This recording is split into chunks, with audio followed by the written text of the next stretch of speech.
Negara Myanmar kembali menjadi sorotan dunia setelah junta militernya menangkap penasehat dan presiden negara tersebut. Junta militer seakan ingin kembali ke masa lalu, melakukan kudeta dan merebut hak berkuasa. Gejolak di Myanmar dimulai pada Senin dini hari. Sejumlah politikus Partai Liga Nasional untuk Demokrasi ditangkap junta militer, termasuk penasihat negara Aung San Suu Kyi dan juga Presiden Myanmar Win Myint. Penangkapan dimulai pada pukul 2 dini hari. Satu persatu politikus dibawa oleh junta militer dan dijadikan tahanan rumah.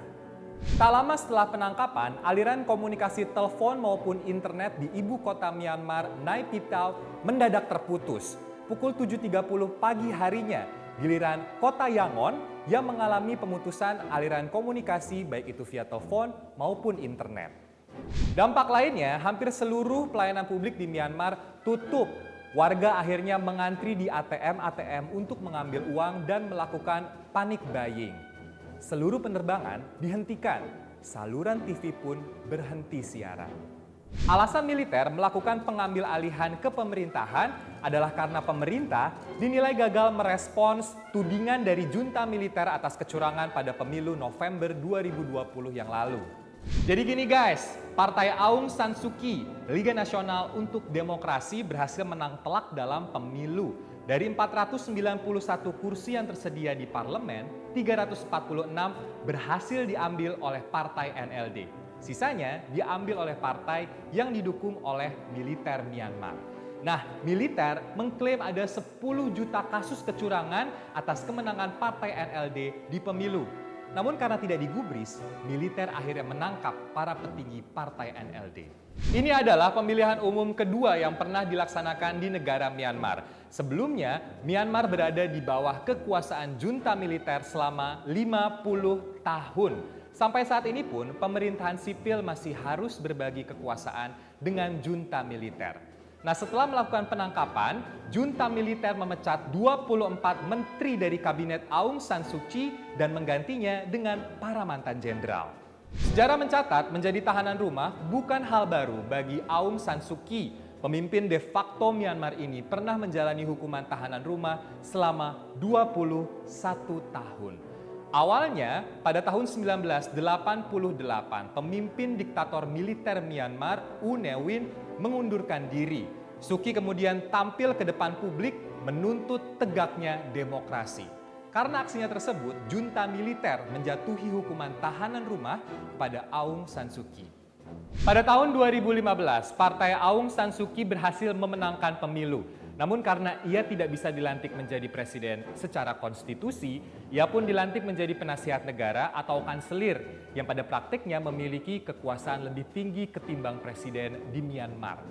Nah kini, Partai NLD menuntut junta militer untuk membebaskan para petinggi partainya. Well, kayak dejavu nggak sih kalau buat Aung San Suu Kyi? Aksi kudeta ini tentu punya dampak besar bagi dalam negeri di Myanmar. Aksi junta militer menangkap para pemimpin sipil mendapat dukungan dari sebagian warga. Mereka langsung berkumpul memberikan dukungan pada pihak militer. Namun, para pendukung Aung San Suu Kyi tentu tidak setuju dan tidak mendukung aksi junta militer. Potensi bentrok di antara pendukung kedua kubu ini mungkin saja terjadi dan bisa membahayakan warga Myanmar.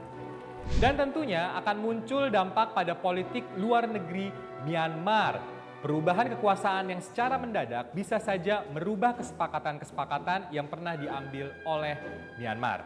Contohnya, kesepakatan dengan negara-negara yang ada di ASEAN, lalu soal Laut Cina Selatan, dan juga keberpihakan Myanmar pada salah satu kekuatan negara besar.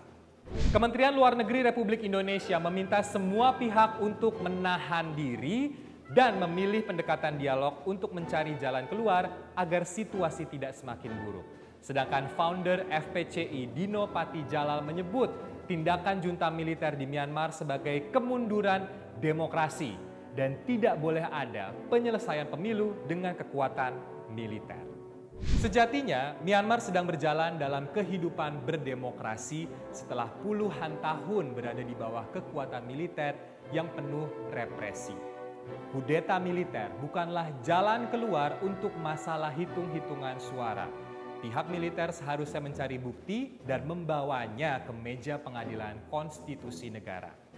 Terlepas dari soal Rohingya, Aung San Suu Kyi patut dibebaskan dan terus berjuang melawan penindasan.